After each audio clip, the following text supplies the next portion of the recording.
dapat leads banyak seperti ini nih. Selamat datang di channel pengangguran Time Premium, channel para pengangguran di Indonesia. Gimana kabarnya sobat pengangguran? Semoga selalu sehat dimanapun berada. Alhamdulillah ya, minggu lalu itu gue ketemu winning campaign. Spend iklan sekitar 8 juta, dapat leads banyak seperti ini nih, dan bisa profit kurang lebih 20 jutaan lah. Memang ya, tugas kita nih sebagai penjual online, kudu jeli untuk melihat timing market. Produk apa sih yang cocok dijual di season kali ini? Karena market itu dinamis ya, berubah setiap saat. Terutama nih buat teman-teman yang masih dropship atau mungkin belum punya brand ya, harus sangat-sangat reaktif ya terhadap perubahan pasar. Oke, di video kali ini gue mau berbagi tips ya, gimana sih cara kita bisa meriset interest yang akan kita gunakan di campaign kita nantinya. Plus, gue juga mau jawabin ya beberapa pertanyaan yang masuk ke kolom komentar YouTube gue. Jangan lupa untuk subscribe dan follow TikTok Pengangguran Premium ya. Dalam menentukan interest nih, biasanya gue selalu memulai persona bayarnya itu seperti apa. Contoh ya, salah satu jasa gue itu adalah pembuatan logo. Kalau nantinya gue mau mengiklankan jasa gue tadi, di benak gue, target market gue adalah UMKM atau bisnis kecil nih, yang baru memulai usaha tapi belum punya logonya cuy. Pada waktu kita memasukkan interest di detail targeting, gue akan mulai dengan kata kunci small business. Nah, nanti kelihatan ya beberapa interest yang terkait dengan small business atau UMKM tadi. Kalau gua biasanya cari yang size audiensnya besar, biar iklan kita nggak mahal cuy.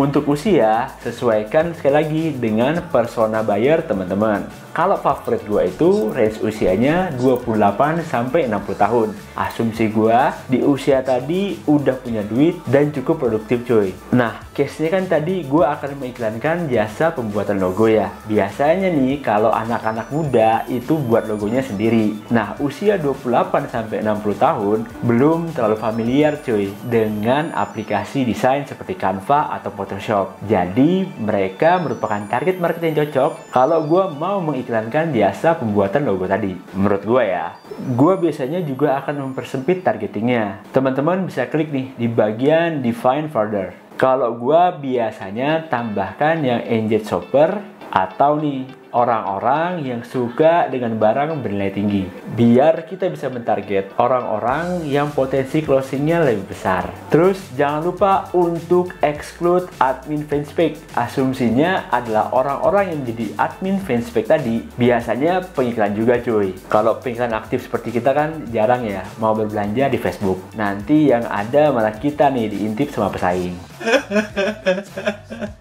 Ngomong-ngomong soal audiens ya, Meta udah membagi menjadi 3 kategori setahu gue ya. Ada yang selektif, fairly broad, sama broad. Bedanya adalah di size audiensnya, estimasinya seperti apa. Kalau gue pribadi lebih senang setelah kita memasukkan beberapa interest, size audiensnya di atas 2 juta. Karena kalau di bawah 2 juta, kemungkinan besar audiens kecil yang berakibat iklan jadi lebih mahal. Satu adset tadi maksimal gue taruh interest itu biasa 3 aja cuy. Biar Meta nggak terlalu pusing dengan settingan kita. Itu ya cara awal gua untuk meriset suatu interest yang akan gua pakai di iklan nanti. Berikutnya kita bisa juga untuk intip-intip interest yang digunakan oleh pesaing. Caranya teman-teman bisa cek iklan yang lewat di beranda, entah diakses via website ataupun HP, terus klik bagian yang ini ya. Nah teman-teman klik aja why I'm seeing the ads. Nanti kelihatan tuh targeting pengiklan tadi seperti apa. Nah itu bisa juga jadi bahan buat kita untuk iklan berikutnya. Apalagi ya kalau iklannya nih menarik, banyak komentarnya, ataupun senis dengan produk yang kita iklankan. Terus kalau iklannya udah jalan dan resultnya bagus, berikutnya gue akan duplicate campaign tersebut, tapi interestnya gue ganti. Gue klik yang suggestion ini, nanti muncul deh rekomendasi interest dari Meta yang kurang lebih mirip dengan interest kita yang winning tadi. Kalau udah gue masukin interest yang baru, interest yang lama gue hapus semuanya. Jangan lupa perhatikan size audiensnya ya. Minimal usahakan banget 2 juta cuy untuk size audiensnya. Kurang lebih begitu ya cara gue kalau mau meriset atau buat campaign dengan interest yang baru. Kalau teman-teman masih bingung, komen aja di bawah ya. Lanjut, sekarang kita jawabin nih beberapa pertanyaan yang masuk ke kolom komentar YouTube gua. Yang pertama dari Bang di Zob Fashion Shop 8679. Panjang banget ya namanya. Bang, ngadain kelas aja biar nggak tanggung, saya mau ikut. Kalau kelas FB kayaknya gue nggak bakal buat sih, karena udah banyak ya yang ilmunya lebih tinggi daripada gua. Tapi gue ada rencana sih untuk buat series di TikTok yang berbayar itu loh. Nanti isinya studi kasus iklan gua minggu lalu yang kemarin habis sekitar 8 jutaan bisa mendatangkan profit hampir 30 juta. Nantinya akan gua bahas produk gua apa, landing page seperti apa, settingan iklannya gimana, terus review dari hari pertama sampai hari ke-7, performance iklannya dibandingkan resultnya seperti apa. Ya masih rencana sih, belum tahu juga jadi dibuat apa enggak. Tapi bohong.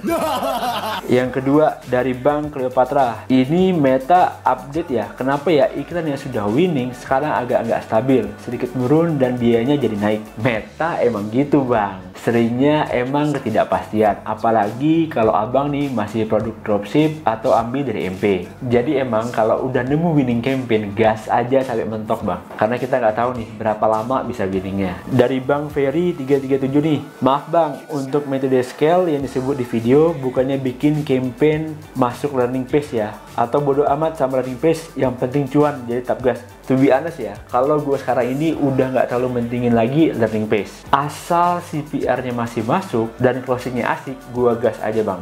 Karena udah gue perhatiin sih, nggak terlalu ngaruh antara iklannya aktif atau learning tadi dengan CPR-nya. Dari Bang El Toro Loco. COD memang masalah dari awal kemunculannya Om. Cuma ya gitu, marketnya memang mau kayak gitu. Bayar juga maunya COD. Jadi ya gimana lagi? Setuju banget Bang. Gimana ya, tapi kalau zaman sekarang nih, bukan brand besar, mana berani sih gak aktifin COD? Bisa pada kabur cuy customernya. Atau mungkin diusahakan kali ya, orang-orang yang pesen tadi wajib bayar ongkirnya aja. Jadi biar sama-sama tanggung jawab dan terhindar dari order fiktif. Mungkin loh ya. Dari Bang Rahmat Prakarsa Tobing nih. Manual lebih baik dipakai saat produk yang dijual jutaan dan puluhan juta. Kalau advantage baiknya dipakai untuk produk harga jual puluhan ribu sampai di bawah 1 juta. Pengalaman sih begitu.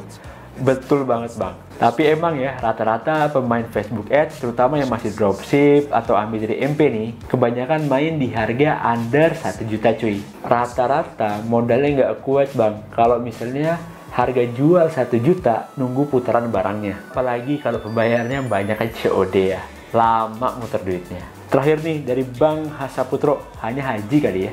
Bang, info sepengalamannya pakai order online vs Berdu, cocokan mana ya Bang?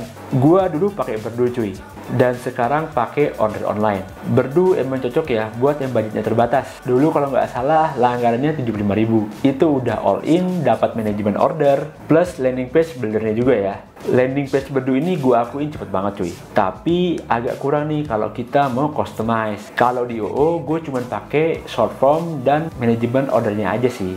Karena gue udah langganan server sendiri. Tapi kalau emang budgetnya terbatas, Berdu juga recommended kok.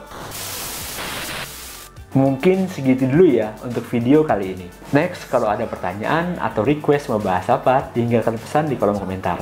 Nah, kalau teman-teman masih tertarik untuk belajar Facebook Ads, bisa cek kelas Nico Julius yang mengajarkan kita dari basic hingga advance. Linknya ada di deskripsi video ya. Terima kasih buat teman-teman yang udah nonton video ini. Share video ini jika bermanfaat, serta dukung terus channel dengan cara like dan subscribe supaya kamu gak ketinggalan jika ada update terbaru tentang cara menghasilkan duit dari dunia online. Sampai jumpa di video berikutnya. Stay healthy, happy, and wealthy. Salam pengangguran, Thai Framing.